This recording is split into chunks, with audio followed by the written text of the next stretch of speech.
hari ini sebenarnya merayakan Pentakosta, saudara ya.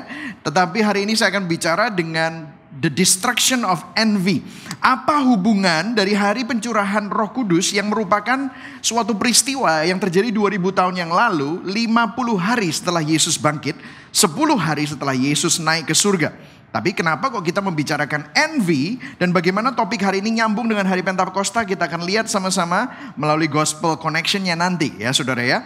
Nah, envy saudara, kalau kita bicara tentang envy, kita hidup di zaman di mana media sosial itu menjadi sesuatu yang biasa dan bagian dari kehidupan kita. Dan setiap hari kita membandingkan diri kita dengan orang lain melalui media sosial. Nah, tanpa kita sadari, iri hati adalah dosa yang sudah menjadi kebiasaan keseharian kita. Kita menginginkan hidup orang lain. Nah, iri hati ini berbahaya. Kenapa kok kita perlu mengerti bahaya dosa iri hati dan mengapa iri hati ini masuk ke dalam 10 perintah Allah? Seringkali kita kurang sadar bahwa dosa iri hati ini sangat berbahaya dan menggerogoti hidup kita dan membuat kita bisa masuk ke dalam lingkaran setan yang menghancurkan. Nah, kita akan belajar hari ini bersama-sama ya. Kita akan membaca beberapa ayat, kita akan baca sama-sama, ada beberapa ayat yang akan kita bahas hari ini. Saya akan membacakan yang putih, saudara baca yang kuning, oke? Amsal 14 ayat 30, hati yang tenang menyegarkan tubuh, tetapi iri hati membusukkan tulang. Amsal 23 ayat 17, saudara, janganlah hatimu iri kepada orang-orang yang berdosa, tetapi takutlah akan Tuhan senantiasa. Karena masa depan sungguh ada dan harapanmu tidak akan hilang. Mazmur 73, jadi ini bukan Amsal, saya lompat ke Mazmur 73 ayat 1 sampai 4, saudara. Mazmur Asaf, sesungguhnya Allah itu baik bagi mereka yang tulus hatinya, bagi mereka yang bersih hatinya. Tetapi aku sedikit lagi maka kakiku terpeleset, nyaris aku tergelincir. Sebab aku cemburu kepada pembual-pembual kalau aku melihat kemujuran orang-orang fasik. Sebab kesakitan tidak ada pada mereka, sehat dan gemuk tubuh mereka. Kemudian kita lompat ke ayat 20 sampai ayat yang ke-26. Seperti mimpi pada waktu terbangun ya Tuhan, pada waktu aku terjaga, rupa mereka kau pandang hina. Ayat 21, ketika hatiku merasa pahit dan buah pinggangku menusuk-nusuk rasanya. Aku dungu dan tidak mengerti, seperti hewan aku di dekatmu. Tetapi aku tetap di dekatmu, engkau memegang tangan kananku. Dengan nasihatmu engkau menuntun aku dan kemudian engkau mengangkat aku ke dalam kemuliaan. Ayat 25, siapa gerangan ada padaku di surga selain engkau? Selain engkau tidak ada yang kuingini di bumi. Sekalipun dagingku dan hatiku habis lenyap, gunung batuku dan bagianku tetaplah Allah selama-lamanya. Mari sama-sama kita berdoa. Tuhan, terima kasih Engkau memberikan kami kesempatan untuk membaca, mendengarkan, merenungkan firman-Mu. Biarlah firman-Mu disampaikan dan hamba-Mu semakin berkurang dan Kristus semakin bertambah. Di dalam nama Tuhan Yesus kami berdoa. Amin. Nah saudara, poin saya ada 3 hari ini, yaitu understanding the sin of envy. Mengerti apa itu dosa iri hati. Dan yang kedua adalah why we need to expose envy. Kenapa iri hati itu harus diekspos, diungkapkan. Kemudian the gospel way of dealing with envy. Cara Injil untuk menghadapi atau berperkara dengan iri hati. Nah saudara, kita akan langsung masuk di dalam understanding envy. Nah kita lihat sama-sama tadi ayat yang baru kita baca, dikatakan sebab aku cemburu kepada pembual-pembual kalau aku melihat kemujuran orang-orang fasik. Nah dikatakan di sini I envy. Katakan sama-sama envy. Envy. Nah saudara, saya bisa minta Asher untuk menyalakan lampu di belakang ya, karena ini gelap itu yang di bawah balkon. Ya jangan sampai lupa itu. Ya yang sebelah sana juga. Let there be light ya, supaya nggak ngantuk ya saudara ya. Yes, oke. Nanti kalau enggak, tapi ini topiknya seru kok saudara ya. Envy. Nah, I envy. Nah, yang diiri hatikan manusia itu sebegitu mudah iri hati dan membandingkan diri kita sama orang lain. Nah, dicemburui. Yang diiri hati dan dicemburui itu apa sih? Oh ternyata firman Tuhan itu berkata prosperity. Jadi sebab aku cemburu kepada pembual-pembual kalau aku melihat kemujuran orang-orang fasik. Oh ternyata yang dicemburui adalah kekayaan, kemakmuran, kemujuran. Padahal mereka itu orang-orang fasik. Kemudian bukan cuma hanya kemujuran atau kekayaan mereka atau kemakmuran mereka. Tetapi yang kedua di ayat yang keempat dikatakan sebab kesakitan tidak ada pada mereka, sehat dan gemuk tubuh mereka. Well sekarang mungkin saudara bisa melihat ini kata-katanya gemuk. Tetapi bahasa aslinya itu healthy and strong. Nah nowadays orang itu kepingin nggak gemuk. Kalau anak kecil memang maunya gemuk. Tetapi kalau udah orang dewasa, mereka maunya kurus. Gitu ya saudara ya. Makanya ada program diet dan yang lain-lain. Tetapi ini bicara healthy and strong. Tetapi gemuk di sini bukan berarti cuman hanya strong, tetapi berotot, saudara. Jadi yang diiri hatikan, dicemburui kekayaannya, kemakmurannya, kemujurannya. Kemudian yang dilihat adalah tubuhnya. Sehat, ganteng, cantik, berotot, tirus, tinggi dan kurus, ya saudara ya. Nah, apa sih definisi envy? Envy itu apa? Envy is wanting someone else's life. Envy itu adalah iri hati, adalah mengingini hidup orang lain. Jadi mekanismenya begini saudara. Kita menjadi tidak bahagia, kita jadi merasa nggak puas dengan hidup kita karena kita tidak memiliki apa yang orang lain miliki. Anda tidak memiliki kecantikan yang orang lain miliki, makanya Anda ingin punya seperti itu. Anda tidak memiliki kekayaan yang orang lain miliki, makanya Anda envy. Anda tidak memiliki kemujuran, kesuksesan, kegantengan, kesehatan, otot mereka, ya, tinggi badan mereka. Makanya kalau saudara lihat di komen-komen, Kak, kami punya obat peninggi tubuh, gitu kan begitu saudara ya. Ya, selalu ada begitu ya saudara ya. Oh Kak, kami punya obat penguat syahwat, gitu kan saudara ya.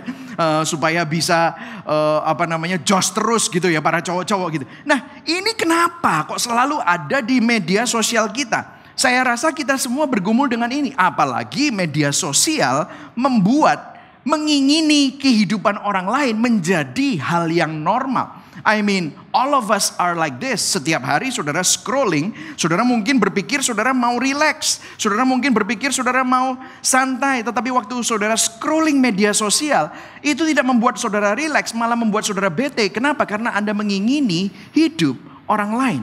Dan kalau saya bisa katakan dengan lebih gamblang, envy itu bukannya bersuka cita atas keberhasilan orang lain. Kita malah tidak bahagia karena kita tidak memiliki apa yang dimiliki orang lain. Ini yang menjadi problem. This is envy. Kalau saya bisa jelaskan lebih jauh lagi, envy is being unhappy at other people's happiness. Menjadi tidak bahagia atas kebahagiaan orang lain. Envy is being happy when they become unhappy. Iri hati adalah kita menjadi bahagia atas ketidakbahagiaan orang lain. Nah, of course, melalui media sosial, melalui pertemanan, melalui sosialita, melalui arisan, melalui perkumpulan-perkumpulan yang ada, Anda mengenali orang lain itu mungkin lebih cantik, lebih ganteng, lebih pinter, lebih kaya, lebih sukses. Ya, Anda mengenali semua itu.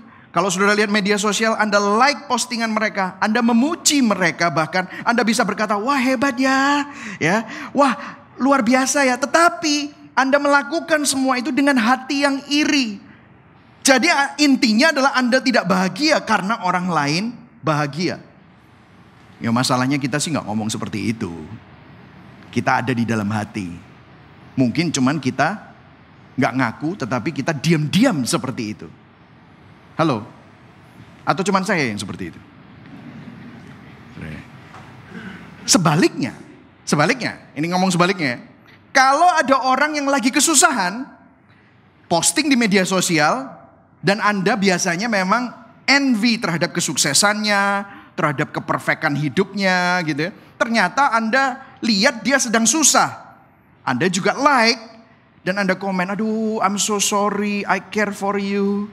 Tetapi deep down, kalau Anda mau jujur, ada sesuatu perasaan yang menghibur. Anda bisa happy. Yeay. Enggak gini, enggak. Tapi ada sedikit seneng gitu saudara. Ya of course enggak ngaku, enggak ada yang ngomong kayak gitu. Tetapi ada gitu. Kenapa?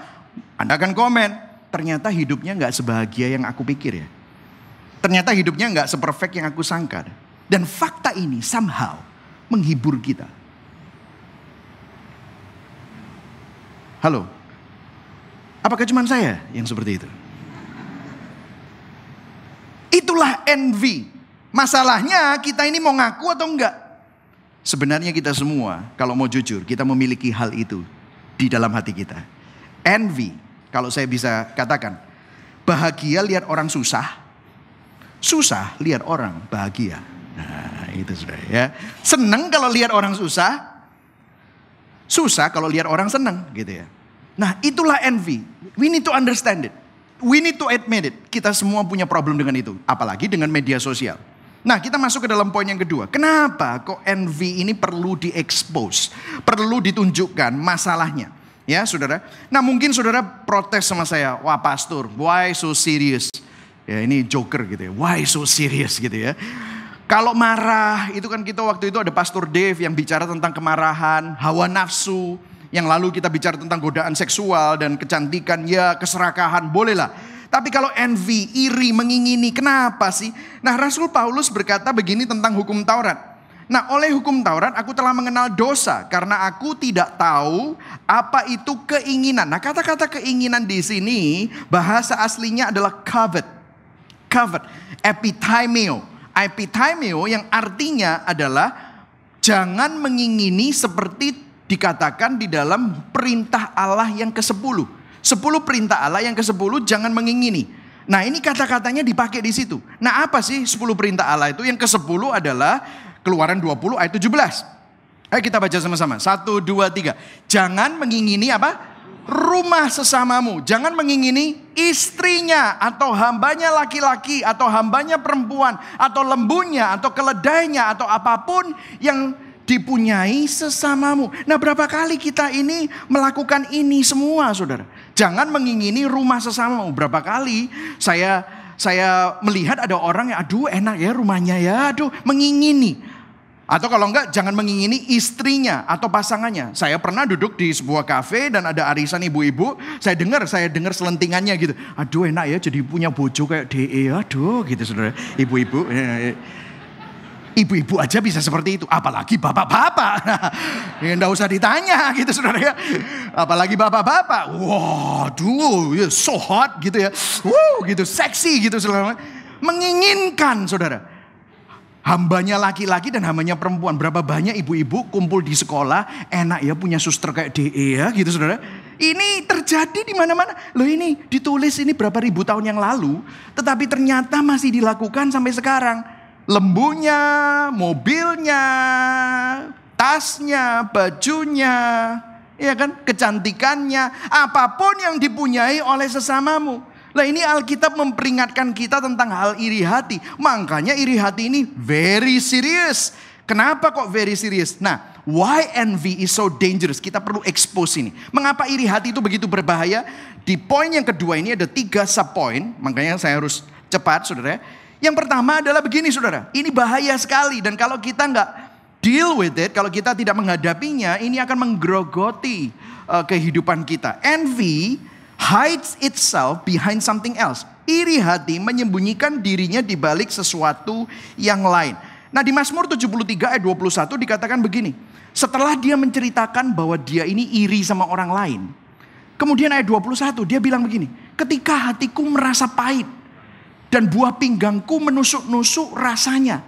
Aku dungu dan gak ngerti. Kenapa ya aku kerasa seperti itu? Nah saudara, coba perhatikan di sini. Berapa kali kita itu, tadi saya cerita, kita tuh ingin relax. Nah waktu ingin relax, apa yang terjadi? Biasanya kita nonton Netflix, biasanya kita lihat mungkin Instagram, TikTok, Facebook. Tapi berapa banyak dari kita setelah kita liatin postingan orang lain, selebriti, selebgram. Kenapa kok kita tiba-tiba setelah liatin itu semua bukan tambah rileks tapi tambah bete? Saya jujur, pas saya lagi rileks, saya lihat setelah hari Minggu, Senin biasanya kalau pendeta itu pagi bisa olahraga, bisa off, saya scrolling. Terus saya waktu scrolling Instagram, terus kemudian saya lihat postingan pastor-pastor lain. Terus kenapa kok saya tambah bete ya? Kok saya tambah panas gitu? Kenapa ya? Terus saya dengar cuplikan khotbah mereka, bagus ya. Terus saudara mulai, kok aku gak bisa ngomong kayak ngono ya gitu. Nah ini saya. Gak tahu saudara gimana? Jadi kadang-kadang kita merasakan emosi-emosi resah, stres, marah, nggak puas, merasa mengasihani diri sendiri. Saudara, kenapa ya? Apa penyebabnya? Coba ditelusuri rasa stres kita, telusuri rasa marah kita, telusuri rasa resah kita. Kenapa kok kita merasa mengasihani diri sendiri? Ada orang yang bilang, ini gara-gara papaku sih. Gara-gara papaku. Coba kalau papaku nggak kayak gini, aku ini sekarang wis oke. Wah, dulu sih gara-gara aku kawin ambil DE. Coba kalau nggak, aku jadi nyonya besar ini. Sekarang aku setengah mati. Gara-gara saudara lihat. Nah, emosi ini penyebabnya apa? Jangan-jangan saudara itu membandingkan diri. You fall into comparison trap. Membandingkan diri dengan orang lain. Dan jangan-jangan semua emosi-emosi itu hanyalah sebuah samaran. Karena dibalik semuanya itu adalah iri hati. Kita membandingkan diri kita dengan orang lain. Kita memiliki perasaan-perasaan yang lain itu. Jangan-jangan karena kita iri sama hidup orang lain. Kita membandingkan diri. Bagaimana mereka itu bisa begitu bahagia dan aku enggak. Saya kasih litmus test ya saudara. Kalau kamu lihat orang sukses yang kita kagumi atau orang yang powerful yang kita segani jatuh, malu, kena kasus, reputasinya jatuh. Apakah Anda berkata di dalam hati, kon rasakno kapokmu kapan gitu saudara. Dalam hati kecil Anda, kita terhibur akan kejatuhan mereka.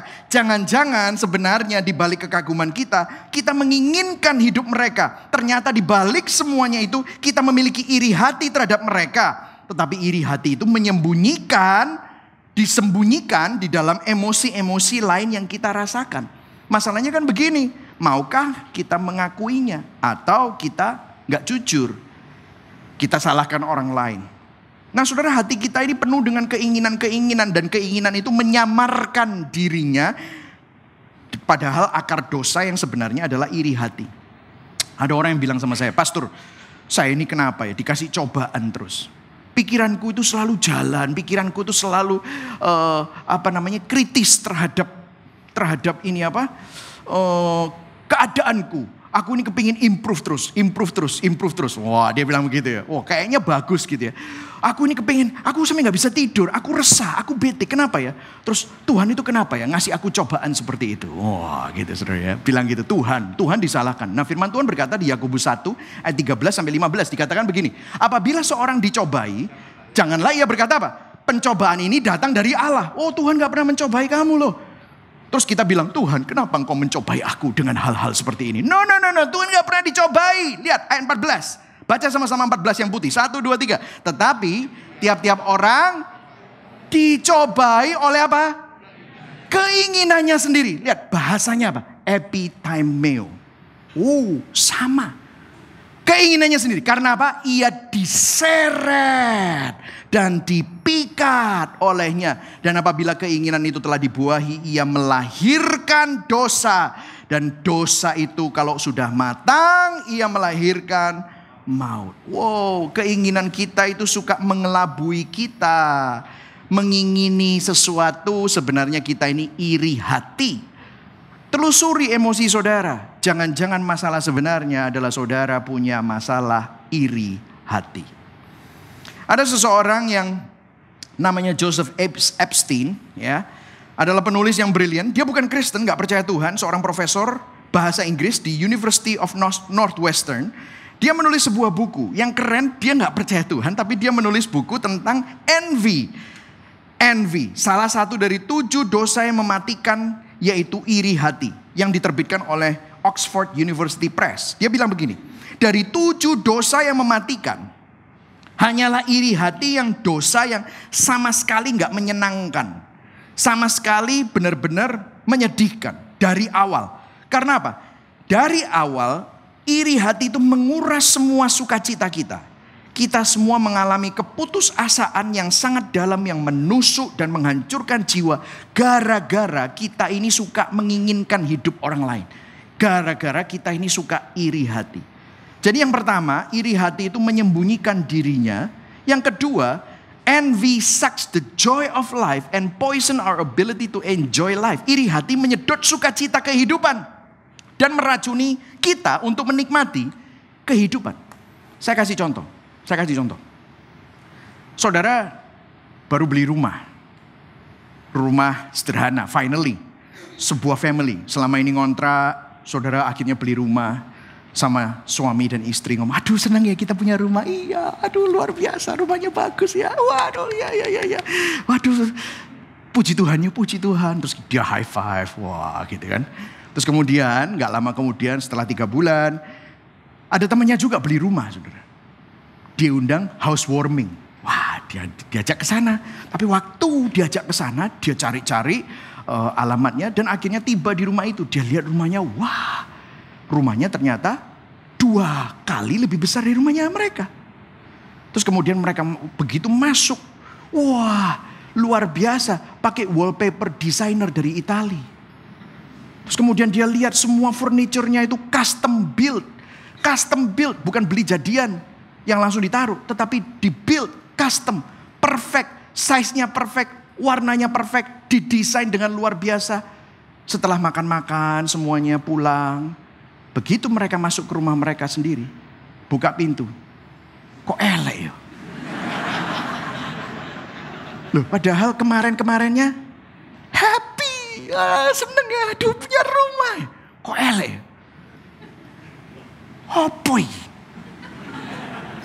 salah beli kita.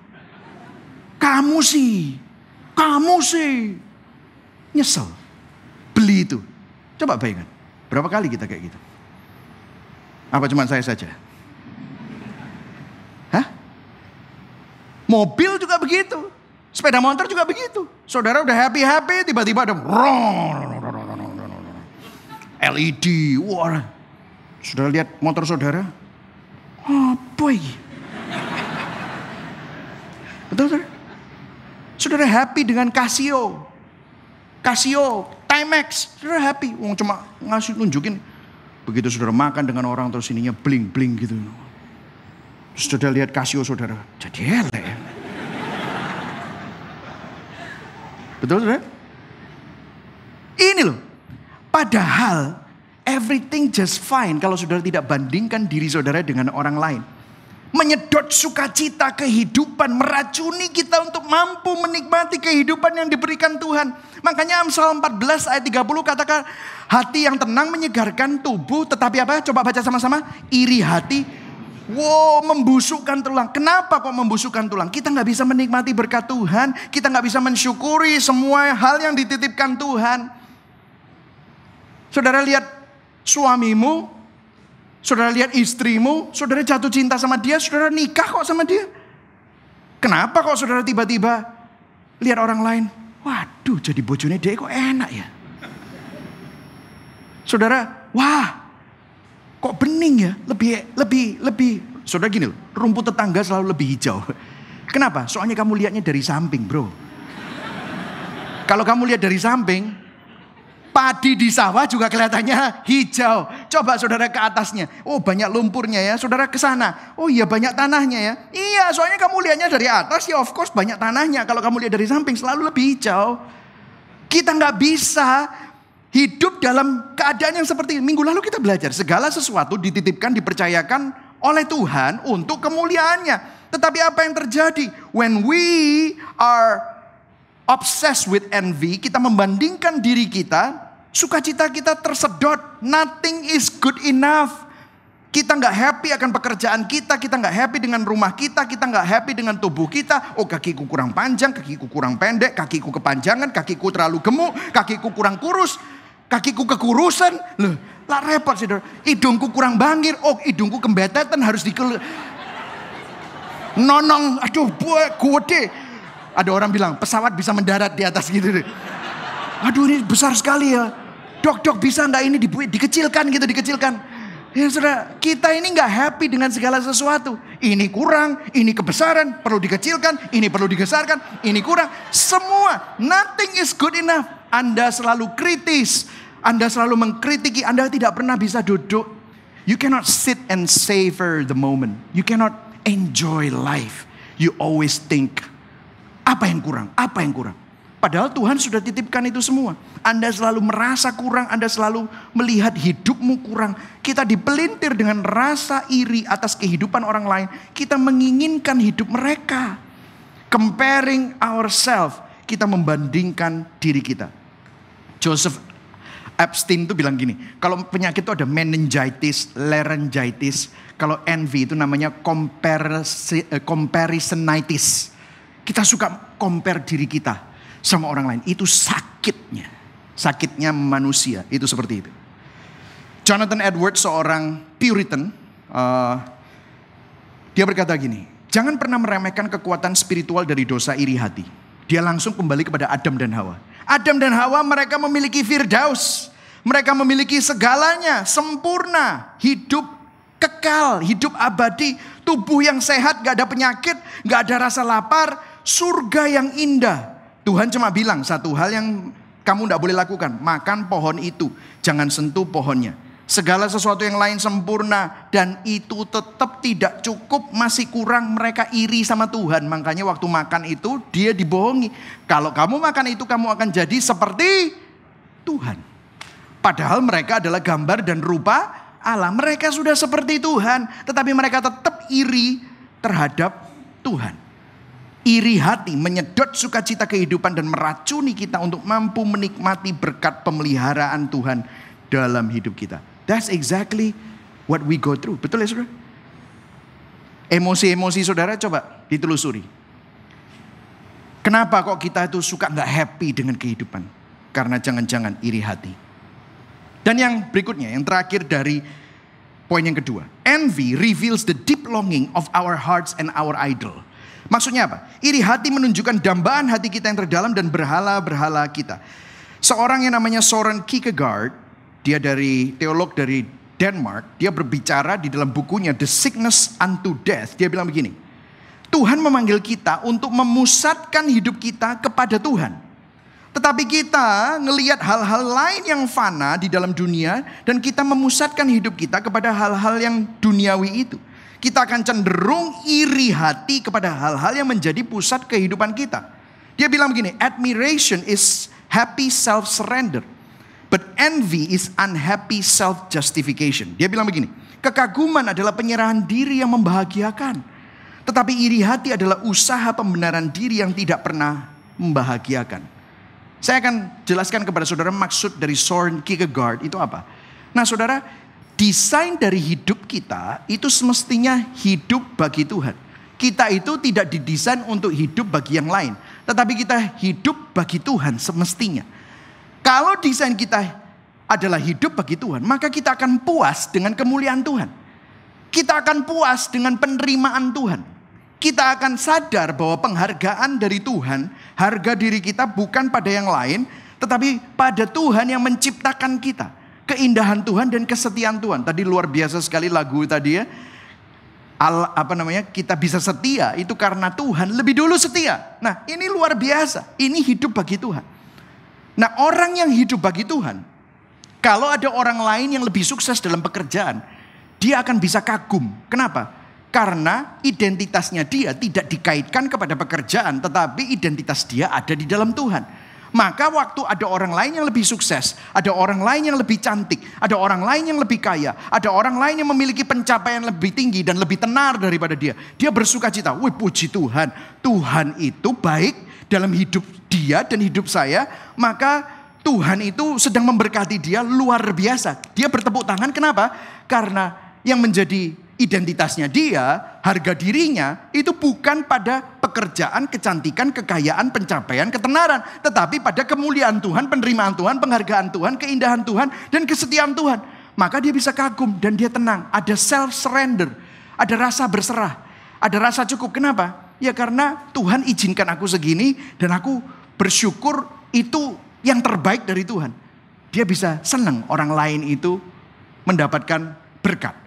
Nah, tetapi kalau hidupmu itu bukan senternya Tuhan, tetapi senternya adalah pekerjaan, kecantikan, fitness, jabatan, bahkan pelayanan pastor of mega church gitu. Ya, gitu saudara, jemaatku wake gitu saudara. Pencapaian, ketenaran, guess what? Begitu ada orang yang lebih hebat dari dia, apa yang terjadi? saudara akan merasa iri, saudara akan merasa nggak aman. Kenapa? Karena saudara merasa, loh kok ada orang lain? Seakan-akan harga dirimu. Kenapa? Karena kita menaruh dan mengkaitkan identitas kita di dalam pekerjaan kita, jabatan kita, kecantikan kita. Begitu ada keriput sedikit langsung insecure. Oh my God, oh my God. Oh, ini ada keriput, ada sedikit turun sedikit. Oh my God, ini harus dinaikkan. Begitu ada fat sedikit, oh my God, ini tuh, aku harus burn it. Saudara timbang berapa kali? Kenapa? Karena kita menaruh identitas kita kepada hal yang lain selain Tuhan. Sehingga kalau ada yang lebih kurus, ada yang lebih cantik, ada yang lebih tenar, ada yang lebih hebat, ada yang lebih muda, ada yang lebih kaya, maka saudara merasa terancam. Saudara pernah ketemu sama seorang pemimpin, seorang CEO, seorang itu yang selalu terancam, dan makanya dia merasa siapapun yang lebih hebat dari dia merasa tidak aman. Kenapa? Karena hidupnya, porosnya bukan kepada Tuhan tetapi kepada yang lain. Nah, Soren Kierkegaard bilang begini, untuk mengetahui berhalamu, dambaan hatimu yang terdalam, telusuri iri hatimu. Kamu akan selalu iri terhadap orang-orang yang memiliki hal-hal yang terkait dengan identitasmu. Dan apa yang kamu gunakan untuk membangun harga dirimu. Kalau kamu iri terhadap kecantikan seseorang, jangan-jangan karena kamu menarik dan mengkaitkan identitasmu kepada kecantikanmu. Kalau kamu iri hati terhadap keberhasilan, kemenangan, kehebatan, jabatan. Wah, I'm a CEO. Yes. Minggu lalu saya bilang, aku orang dipandang. I'm somebody. Jangan-jangan kamu menaruh identitasmu, menaruh harga dirimu kepada apa yang kamu iriin itu. Saudara bisa lihat ini? Nah, masalahnya, kalau saudara lihat di sini, siapa yang bisa terus hidup bagi Tuhan? Berapa banyak dari kita, kalau kita mau jujur, kalau saudara orang bertobat, orang lahir baru, kalau pas sadar bisa seperti ini. Tapi begitu scrolling Instagram bisa begini. Begitu lihat orang yang lebih hebat kadang-kadang bisa begini. Makanya saudara, perlu sekali kita mengkalibrasi hati kita setiap minggu untuk mendengarkan Injil. Perlu setiap hari kita berdoa. Perlu setiap hari kita baca firman. Ini bukan legalistik. Tetapi saya mau kasih tahu. Manusia itu hatinya begitu punya kecenderungan yang suka hidup bagi yang lain. Betul saudara? Itu yang sering terjadi. Itulah sebabnya kita harus terus mengkalibrasi kita. Nah, disinilah kita masuk ke dalam poin yang ketiga. The gospel way of dealing with envy. Nah, sebelum kita masuk Injilnya, kitab Amsal atau kitab Amsal memberikan petunjuk dan perintah yang merujuk kepada Injil. Gimana caranya kita menghadapi dan menyembuhkan iri hati. Dia bilang begini di Amsal 23 ayat 17. Janganlah hatimu iri kepada orang-orang yang berdosa, tetapi baca sama-sama yang di huruf besar dan di garis bawahi 1, 2, 3. Takutlah akan Tuhan senantiasa. Ternyata Amsal menulis bahwa antidotnya iri hati, obat dari iri hati adalah takut akan Tuhan. Apa sih takut akan Tuhan? Nah, Pastor Nathanael Tamrin sempat berkhotbah tentang hal ini beberapa minggu yang lalu. Takut akan Tuhan itu beda dengan ketakutan akan Tuhan ya. Jadi bukan ketakutan akan Tuhan seperti saudara takut sama genderuwo gitu, bukan saudara. Tetapi takut akan Tuhan itu beda. Nah, saudara kalau mau dengarkan boleh. Saya juga pernah khotbah mengenai topik takut akan Allah di dalam khotbah Natal di tahun 2021. Tetapi intinya begini. What is the fear of the Lord? The fear of the Lord is worship. Takut akan Tuhan itu penyembahan, kagum dan hormat di hadapan keindahan dan keagungan Tuhan. Nah, saudara saya kasih contoh. Saudara, kalau saudara belajar tentang laut, saudara lihat foto, saudara lihat video, saudara baca buku deskripsi tentang samudra raya, itu beda kalau saudara pergi ke laut dan mengalami laut.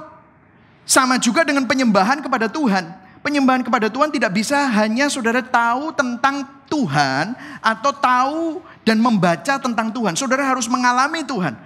Saya masih ingat waktu saya pernah pergi ke sebuah mission trip, saya naik kapal perintis ke Laut Banda di Maluku Utara. Saya naik kapal perintis bersama dengan 26 mahasiswa.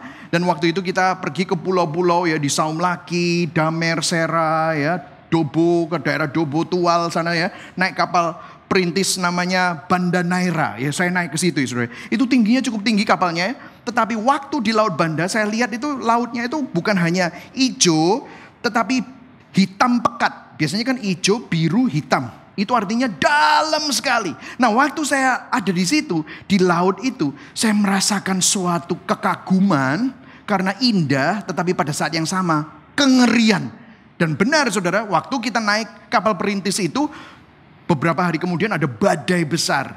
Nah kapal itu kira-kira tingginya itu 10 meter, badainya itu ombak itu bisa 12 sampai 15 meter. Saya tiba-tiba langsung berbahasa roh, langsung keluar karena saya ngelihat ini mati, kita mati. Terus kaptennya enggak, tenang aja gitu. Kita ketakutan karena kita melihat betapa ngerinya. Kenapa? Kalau pas tenang indah, tetapi kalau pas mengamuk, ngerinya luar biasa. Ada suatu kekaguman, ada suatu keagungan. Pada saat yang sama ada keindahan. Nah ini baru laut. By the way, ciptaan Tuhan itu mengacu kepada Tuhan. Supaya kita menyembah Tuhan. Menyembah Tuhan dengan rasa takut akan Tuhan. Tuhan itu begitu kudus. Tuhan itu begitu ngeri. Tuhan itu begitu luar biasa agungnya. Tetapi pada saat yang sama, dia bukan Tuhan yang kudus, ngeri, agung, transenden. Tetapi dia juga Tuhan yang peduli sama saudara. Tuhan yang sangat mengasihi saudara. Tuhan yang penuh anugerah. Tuhan yang penuh dengan kasih. Transenden tetapi juga imanen. Ini adalah takut akan Tuhan. Nah bahkan dikatakan di Mazmur 73. Dia berkata begini. Apa yang terjadi waktu kamu worship? Ada suatu efek yang terjadi waktu kamu worship God. Sampai aku masuk ke tempat kudus Allah. Waktu aku melihat kekudusan Tuhan. Aku menyembah Tuhan. Kalau bahasa Indonesianya dan memperhatikan kesudahan mereka. Tetapi bahasa aslinya bukan dan. Ada suatu efek sebab akibat. When I went to the sanctuary of God. When I worship God. Then I discern. Aku masuk ke tempat kudus. Aku menyembah Tuhan. Baru aku bisa melihat. Oh ternyata Tuhan itu begitu indah, agung, mulia. Semua yang dunia tawarkan. Kekayaan, penerimaan, kecantikan, semua itu fana. Tidak sebanding dengan keindahan Tuhan. Itu yang dimaksudkan. Bahkan di Mazmur 63 dikatakan, aku memandang kepadamu di tempat kudusmu. Baru, kalau bahasa Indonesia sambil. Tetapi kalau bahasa aslinya bukan sambil. Ada efek. Waktu aku melihat kepada tempat kudusmu. Aku melihat kekuatanmu. Aku melihat kemuliaanmu, aku memandang kepada Tuhan, then I saw your magnificent strength. Aku melihat your glory. Jadi apa yang terjadi waktu kita menyembah? Bagaimana itu menyembuhkan iri hati kita? Dengarkan saya. Perhatikan ini. Waktu kita menyembah, kita melihat keindahan Sang Pencipta. Hati kita dikalibrasi dan ditata ulang untuk berpaling dari keindahan ciptaan yang semu. Karena ciptaan yang semu itu semuanya tidak sebanding dengan keindahan Tuhan. Tiba-tiba saudara, waktu saudara dengar Injil, waktu saudara melihat Kristus, saudara melihat Tuhan, saudara melihat penerimaannya terhadap saudara. Saudara melihat ternyata penerimaan manusia tidak sebanding dengan penerimaan Tuhan. Nah, tetapi kalau kita lihat tadi, aku memandang kepadamu di tempat kudusmu. Sambil melihat kekuatanmu, kemuliaanmu. Saya mau tanya sama saudara, ada problem di sini. Problem yang kedua, siapa yang bisa memandang Tuhan di tempat kudus Tuhan? Karena kita orang berdosa. Daud pernah ngomong sama Tuhan, Tuhan aku tuh iri sama burung. Karena dia begini, dia pernah lihat burung itu tiba-tiba masuk ke kemah tabernakel. Nah saudara perlu tahu ya, tabernakel Musa itu ada pelataran. Tidak semua orang bisa masuk sana kalau nggak bawa korban. Dan ketemu sama imam. Masuk pelataran. Nah di pelataran itu ada ruangan berikutnya yaitu tempat kudus. Tidak semua orang bisa masuk ke tempat kudus. Hanya imam dari suku Lewi yang bisa masuk ke sana. Itu pun harus mempersiapkan diri. Kemudian ada ruang lagi yang sangat khusus. Di mana disitulah tabut perjanjian dan hadirat Tuhan bersemayam. Tidak sembarangan orang masuk ke sana. Imam boleh nggak masuk sana? Nggak boleh. Hanya imam besar keturunan Harun. Dan protokolnya, oh my gosh, protokolnya sangat ribet. Kamu harus masuk, harus mempersiapkan diri, mempersembahkan korban, ciprat-cipratkan darah. Nah, apa yang terjadi? Daud melihat ada burung masuk ke tempat kudus. Masuk juga ke ruang maha kudus. Habis itu dia bilang, udah deh, burung itu mati pasti. Karena dia pernah lihat orang yang gak kudus masuk ke tempat kudus dan ruang maha kudus, apa yang terjadi? Mati. Tapi kemudian, gak lama kemudian, dia mengobservasi burung itu. Burung itu keluar lagi. Terus dia bilang, loh, kok bisa burung itu gak mati? Aku mau seperti itu. Aku mau ke tempat kudus Tuhan. Tetapi makanya dia tulis di Mazmur 24. Siapa yang boleh naik ke gunung Tuhan? Siapa yang boleh berdiri di tempatnya yang kudus? Padahal Daud itu a man after God's own heart. Orang yang paling dekat sama Tuhan di perjanjian lama. Itu bisa dikatakan Daud. Tapi dia bilang, siapa yang bisa datang ke tempat kudus? Orang yang bersih tangannya, murni hatinya, dan tidak menyerahkan dirinya kepada penipuan, yang tidak bersumpah palsu. Dialah yang akan menerima berkat dari Tuhan dan keadilan dari Allah yang menyelamatkan dia. Karena Daud tahu tidak bisa sembarangan orang datang ke hadirat Tuhan. Tidak bisa sembarangan orang masuk ke tempat kudus Tuhan. Langsung mati, langsung hangus. Ada kengerian kekudusan Allah bagi kita manusia berdosa. This is the gospel. Injilnya di sini. Kalau saudara tadi baca di Mazmur 73, orang yang iri hati mendeskripsikan dirinya. Sang pemazmur itu, Asaf, dia bilang, aku dungu, aku gak ngerti, aku suka iri hati, aku seperti hewan. Tapi ayat 23, tetapi aku tetap di dekatmu, engkau tetap memegang tanganku, engkau menuntun aku, engkau mengangkat aku ke dalam kemuliaan. Loh, apa maksudnya? Bagaimana Tuhan yang kudus bisa berada di dekat kita yang iri hati? Di dekat kita yang dungu seperti hewan yang najis, memegang tangan kita. Wong kita deket aja langsung hangus kok. Menuntun kita, mengangkat aku ke dalam kemuliaan, bagaimana mungkin? Ayat 25, siapa gerangan ada padaku di surga selain engkau? Wah, bagaimana Tuhan yang kudus yang ada di surga menjadi milik orang berdosa, dan kita yang berdosa menjadi milik Tuhan yang ada di surga. Wah, bagaimana mungkin? Saudara tahu, Mazmur 73 itu adalah angan-angan seorang pemazmur. Itu belum kejadian. Dia sedang menubuatkan apa yang akan terjadi di perjanjian baru. One day, one moment, akan ada waktunya di mana orang berdosa bisa dekat dengan Tuhan. One day, there will be a moment. Orang yang iri hatinya bisa disembuhkan dari iri hatinya. Karena dia memiliki identitas yang baru di dalam Tuhan. Manusia yang penuh iri hati dan penyembah berhala tidak mampu untuk datang kepada Tuhan. Makanya Tuhan yang kudus, yang berinkarnasi. Karena begitu besar kasih Allah akan dunia ini, Dia mengaruniakan anaknya yang tunggal, supaya barang siapa yang percaya kepadanya tidak binasa, melainkan memperoleh hidup yang kekal. Tuhan yang kudus mengosongkan dirinya, mengambil rupa menjadi seorang hamba, menjadi sama dengan manusia, mati di atas kayu salib untuk menghampiri saudara yang berdosa, supaya saudara yang berdosa yang gak bisa dekat sama Tuhan, justru Tuhan yang mendekat kepada saudara. Berikan tepuk tangan buat Tuhan. Inilah Injil.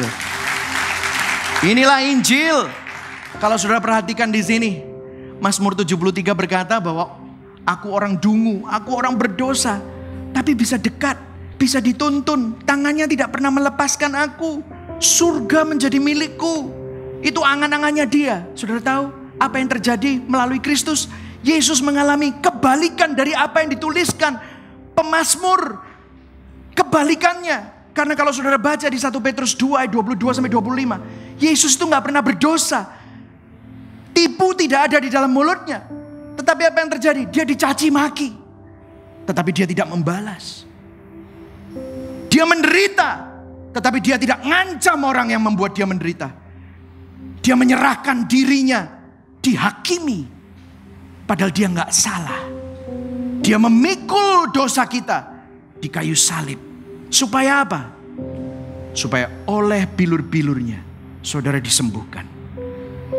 Supaya kita yang tersesat dapat kembali kepada gembala, sang pemelihara jiwa kita. Apa yang terjadi? Kristus itu taat, tidak seperti kita. Kristus itu tanpa dosa, dia taat sempurna. Tapi apa yang terjadi? Di atas kayu salib dia berteriak, Eloi, Eloi, lama sabachthani. Yesus berseru, Allahku, Allahku, mengapa engkau meninggalkan aku? Ini teriakan hopelessness. Dia taat tetapi ditinggalkan Bapa. Dia taat sempurna, tetapi tangan Bapa lepas dari dia. Dia taat sempurna, muka Bapa dibuang dari dia. Apa yang terjadi kalau saudara lihat? Yesus taat sempurna kepada Bapa, tetapi dijauhi Bapa, ditinggalkan Bapa, dibiarkan dihukum oleh Bapa, dihukum dan dikutuk. Untuk apa? Supaya apa? Supaya barang siapa yang percaya kepada Kristus, dia dapat menerima kedekatan yang tidak terpisahkan. Supaya kita yang berdosa, yang semestinya ditinggalkan, karena Kristus, saudara tidak pernah ditinggalkan sedetik pun. Semestinya kita, tangan Bapa tidak akan pernah menyertai. Tetapi waktu tangan Bapa menjauhkan dirinya dari Kristus, Kristus menggantikan kita. Sehingga tangan Bapa sekarang memegang tangan saudara. Tidak pernah ditinggalkan. Kemuliaan Tuhan dikembalikan pada hidup kita yang rusak karena dosa. Supaya apa? Surga kembali menjadi milik kita semua. Dengarkan saya. Karya Kristus yang sempurna, ini hubungannya sama Pentakosta. Karya Kristus yang sempurna memungkinkan rohnya untuk tinggal di tempat yang terdekat, di dalam hati saudara yang tidak terpisahkan. Di dalam hidup saudara, sekarang saudara diberikan identitas yang termulia yang pernah kita miliki. Kita tidak perlu lagi mengkaitkan identitas kita pada jabatan kita, pada kecantikan kita, pada kesehatan kita, pada pekerjaan kita, pada status kita. Sekarang identitas kita, barang siapa yang ada di dalam Kristus, dia adalah ciptaan yang baru. Yang lama sudah berlalu, yang baru sudah datang. Kalau saudara ingat apa yang terjadi setelah Yesus berteriak, Eloi, Eloi, lama sabachthani. Dia berkata, sudah selesai. Apa yang terjadi? Tirai yang memisahkan tempat kudus yang cuma bisa dimasuki imam besar setahun sekali itu sobek dari atas ke bawah. Ada akses yang terbuka. Pentakosta, waktu Yesus naik ke surga, dia bilang 10 hari lagi, rohku, roh Kristus, pribadi ketiga Allah Tritunggal akan dicurahkan. Kalau saudara percaya pada Kristus, tidak tahukah kamu bahwa tubuhmu adalah bait Roh Kudus? Tempat kudus itu bukan lagi di Yerusalem. Tempat kudus itu bukan lagi di sebuah lokasi. Tetapi tempat kudus itu sekarang ada di hati saudara. Ada di dalam hatimu dan hatiku. Layak gak kita? Gak layak. Tetapi dia yang layak sudah membuat dirinya tidak layak, supaya kita yang tidak layak menjadi layak, menjadi tempat kudus Tuhan. Itulah Injil. Itulah Pentakosta. Pentakosta bukan tentang bahasa roh. Pentakosta berbicara bahwa Roh Kudus sekarang ada di tempat yang paling dekat. Makanya saya gak setuju saudara bilang, ada orang yang bilang, dekatkan dirimu kepada Tuhan. Saudara gak bisa dekatkan dirimu kepada Tuhan kalau gak karena Kristus. Kristus sekarang ada di tempat yang paling dekat sama kamu. Ada orang bilang, melekatlah sama Tuhan. Gimana caranya melekat kalau bukan karena Kristus? Kita gak perlu melekat. Kristus ada di dalam hidup saudara dan saya. Dia bilang, I will be with you. Aku akan menyertai kamu sampai di kesudahan zaman. Makanya Augustine bilang seperti ini. You have made us for yourself, O Lord, and our heart is restless until it rests in you. Tuhan, Engkau menciptakan kami untuk dirimu sendiri. Itulah sebabnya hati kami selalu gelisah, resah dan tidak bisa tenang. Sampai hati kami menemukan keteduhan di dalam-Mu. Saudara tahu kapan hati kita menemukan keteduhan di dalam Tuhan? Saat akhirnya Tuhan tinggal di dalam kita. Saat Roh Kudus, Roh yang membawa damai itu, Sang damai itu sendiri, sekarang gak jauh, tetapi sekarang tinggal di dalam hidup saudara. Karya Kristus memungkinkan ini terjadi. Sehingga saudara gak perlu lagi merasa insecure. Pencipta langit dan bumi bayar harga untuk saudara, supaya saudara bisa jadi miliknya. Kenapa saudara mau milik orang lain? Kenapa kamu mau hidup orang lain, rumah orang lain, jabatan orang lain? Saudara memiliki yang paling mulia. Bukankah ini kabar yang terbaik? Berikan tepuk tangan buat Tuhan. Amin saudara. Sudah diberkati hari ini? Apa implikasinya? Saya mau ajak saudara untuk merenungkan bersama-sama. Orang yang sudah kenal Injil, dia gak insecure. Kalau saudara iri hati, saudara bisa kalibrasi, lihat kepada Tuhan, lihat kepada Kristus. Dengarkan lagi Injil. Injil adalah kekuatan Allah. Orang yang punya Injil, dia akan mampu bersyukur saat berkesusahan. Kenapa? Karena dia tahu, kalau saat ini hidupku sedang susah, tapi ada seseorang yang bersama dengan aku. Seorang pembela yang selalu berdoa buat aku. Roh yang mulia dan identitas yang termulia yang selalu menjadi milikku. Namanya Yesus. Hidupku bukannya aku lagi, tetapi Kristus yang ada di dalam aku. Roh Kristus. Makanya dia bisa bersyukur bahkan saat kesusahan karena Injil. Tetapi dia juga bisa menikmati saat dia diberkati. Dia enggak sirik sama berkat orang lain. Karena dia tahu berkat yang diberikan Tuhan adalah yang terbaik bagi dirinya. Dia dapat bersuka cita dalam setiap keadaan. Dia enggak iri, dia enggak sirik, dia enggak mengasihani diri, dia enggak menyalahkan orang lain. Dia dapat berempati atas pergumulan teman-temannya. Karena dia juga tahu, Yesus juga pernah merasakan yang dia rasakan. Yesus merasakan apa yang temannya rasakan. Dia bahkan bisa mendoakan mereka. Dia dapat bergembira atas keberhasilan saudaranya. Karena dia tahu Tuhan baik untuk hidup orang itu. Sama seperti Tuhan baik sama hidupnya dia. Orangnya sangat-sangat cool, restful. Dia tidak mudah digejolakkan. Kenapa? Karena hatinya ada kepada Kristus. Amin saudara. Mari sama-sama kita bangkit berdiri.